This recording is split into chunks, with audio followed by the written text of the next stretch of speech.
What's good? What's good, world? Welcome to the second episode of the I Am Poker Show. I am your host, I Am Poker. This episode is for Tuesday, October the 25th, 2022. Welcome aboard. I hope that you are having a great week thus far. I hope that it will end just as well as it started, especially if it is off to a very good note. I hope that you've had a great weekend as well. I'm curious to know in the comment section, how was your weekend? What did you do? If you were into any kind of poker tournaments, poker activities, or anything of a sort. As for me, I guess the biggest highlight for me poker wise was I was in a online poker tournament where I finished 21st place out of over 500 people that played. Won a little bit of money. It was definitely a good tournament, a tough tournament. I definitely needed to have had a lot of patience to get through that tournament, and I did. I got it all in with the best hand at the end of the day and finished in 21st place. Is all good. It's all positive vibes, and it's all about elevating and moving up in the poker world. So that's what we're doing. That's what I'm doing, and I hope that you are doing the same. Shouts out to Poker and Chill. If you watched the very first episode right before this one of this revamped show, I did a boxing on the show of their poker merch that I purchased, and this is one of the featured items from the merch. The hat, which I love, is blue. So anybody that really knows me, and now with you guys watching me, my favorite color is blue. I love blue. It's a beautiful color. It's a great color. It's a very artistic color, and I just love it. And I love the hat. And guess what? I also love the merch that I got it as well. So if you want to recap that, if you didn't get to watch it and check out some of the merch that I received, you can always go back and watch the first episode, which is on my YouTube channel. You can also click on the link that is somewhere under my video.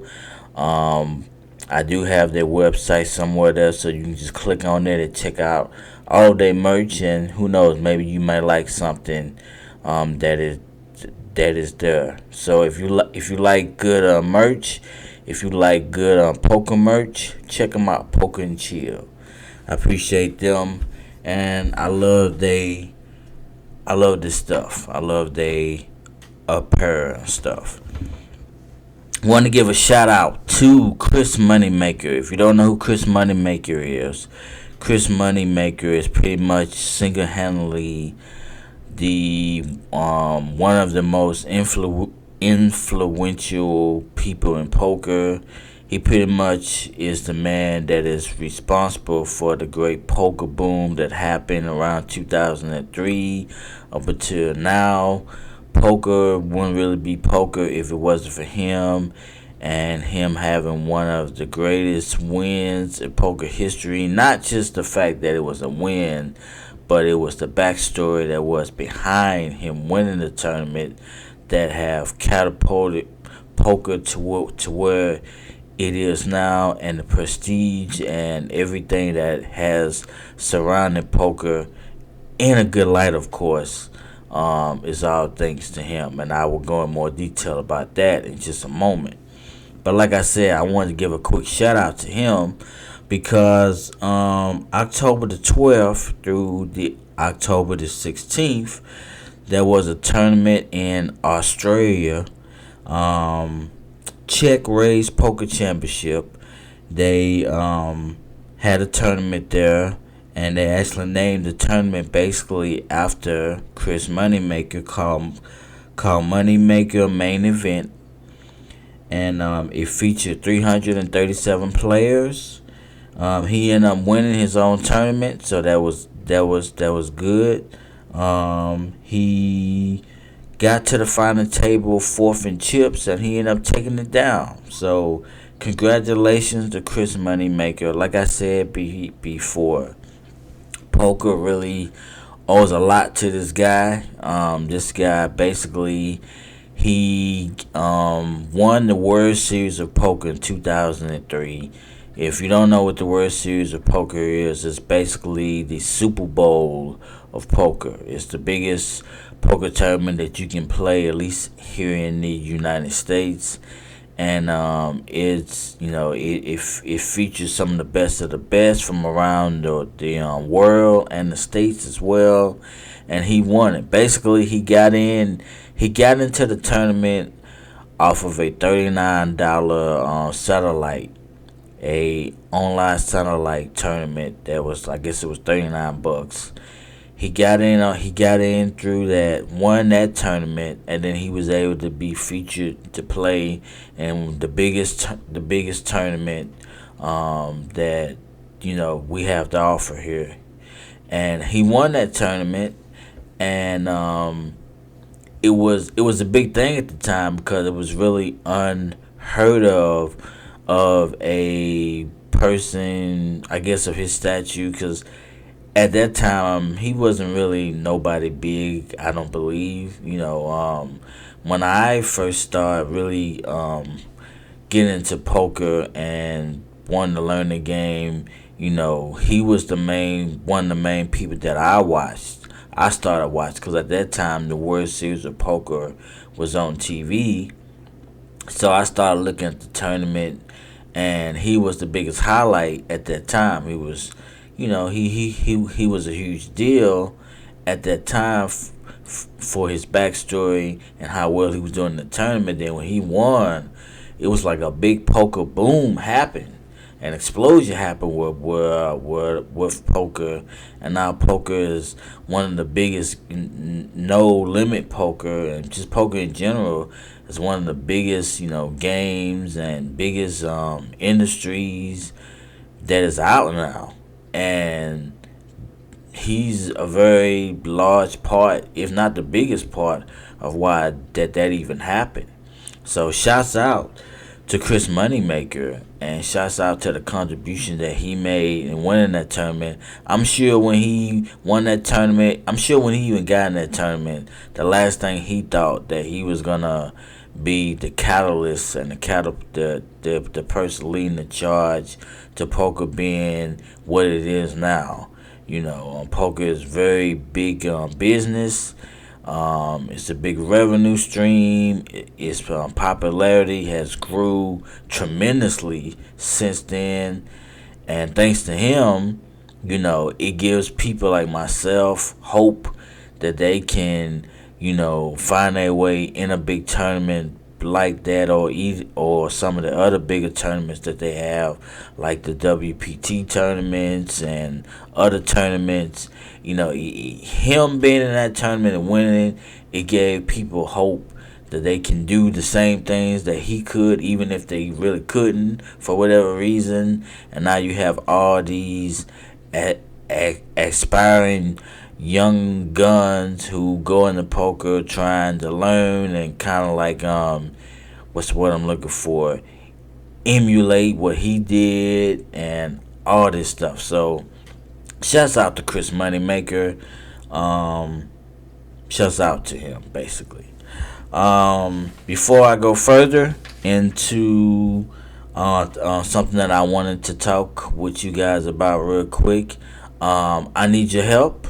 I need you to like this video. I want to go for a goal of getting at least 1,000 likes or more off this video. What that does, by getting as many likes as I can off this video, it helps present my video to more viewers, puts it on the recommendation list for people to watch this video and all that stuff. So if you're liking what you hear and seeing thus far, if you're a poker fan and you're liking this content, please show your love right now. Hit that like button. Let's get 1,000 or more likes. I would greatly appreciate that. What I also need is for you to subscribe to this channel. Basically, you hit the subscribe button. More importantly, this is very important. Once you do that, hit the notification bell. Not only do you hit the notification bell, but after you hit the notification bell, hit the word where it says all. Click that. That's very important. Once you do that, that ensures that you get each and every one of my videos and all my content, and that is the most important thing. Clicking the notification bell is cool, but clicking the word all ensures you get all my content, and that's what I really want everybody to be able to have and get once they subscribe to my channel. So please do that. Thank you for your support in advance. I greatly would appreciate it. So I was watching Embrace the Grind. Embrace the Grind is basically, it's a cool show. It's featured, I forgot the guy's name, but he's basically a poker player. It's really two brothers that host the show, but one of them is more on there than the other brother. But they're both poker players. This one is a poker player and a content creator on his channel. And basically he basically have people come on the show that are poker players, talk about poker, talk about their rise to poker, some of the trials and tribulations that they may have had, blase. He also featured people that are not poker players too. He basically have content that is centered around people that are into poker, but also sometimes people that may not be, and they just really just have deep conversations and discussions on life in general, and if poker is involved to talk about that. It's a very well-rounded show, and I actually like the show.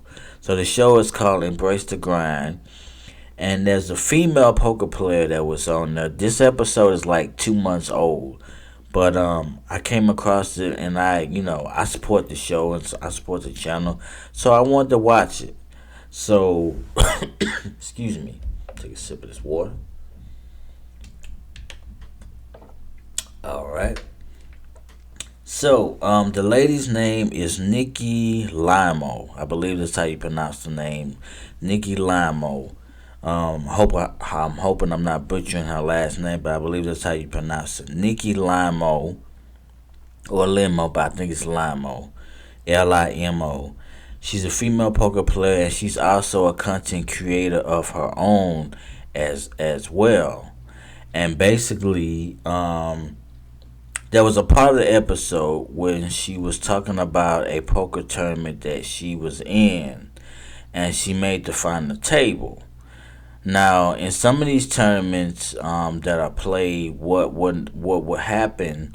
They either do one or two things. They either play out the rest of they either play out the whole tournament until there's a winner, a first, second place winner, or sometimes there'll be a situation where if the final table is featured 3 or 4 players, what they would do is they all have a conversation, and the conversation will be either they want to play it out, or they can all just agree to stop the tournament then and basically do what they call a chop. A chop is basically just chop up the winning money, the winning earnings amongst them.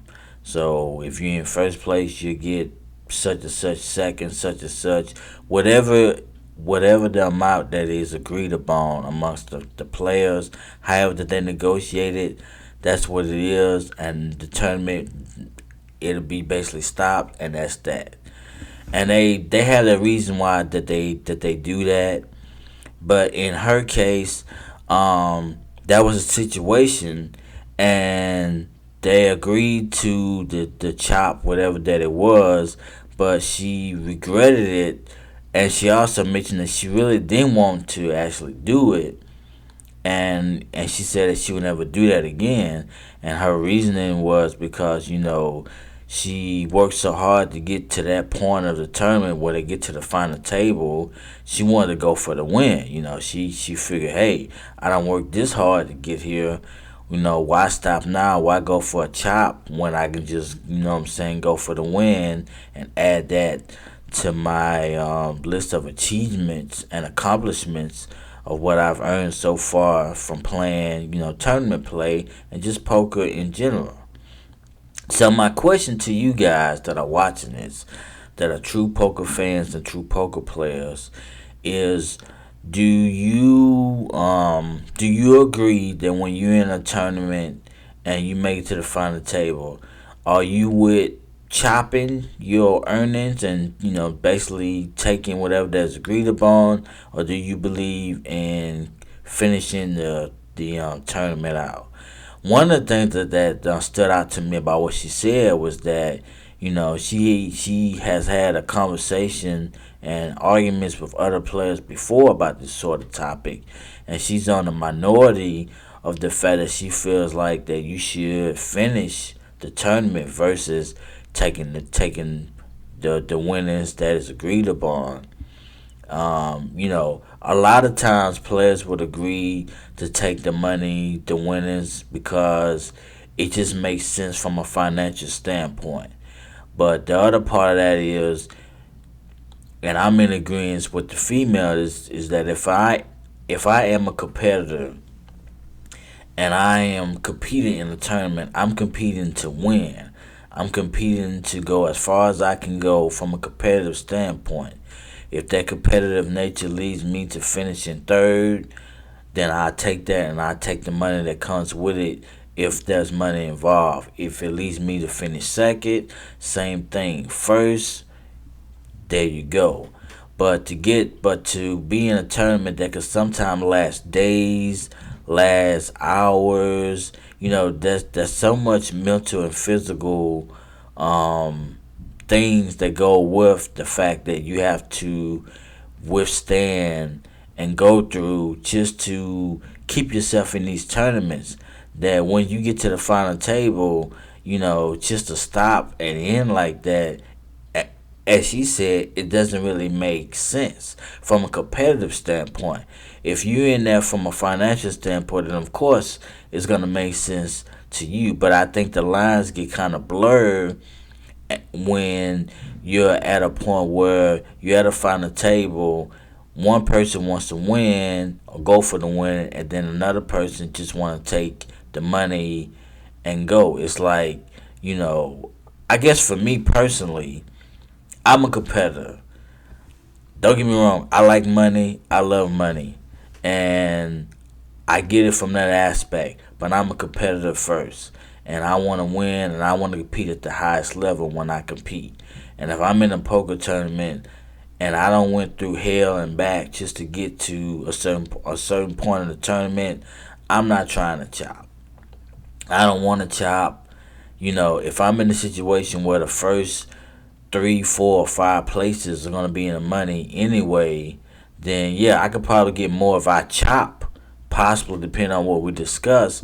But I'm still gonna win either way, because if I play it out and I still place within the money, I'm getting paid regardless. But I'm also putting myself in a position to win, which is the main objective and the main goal in the first place, is to actually win.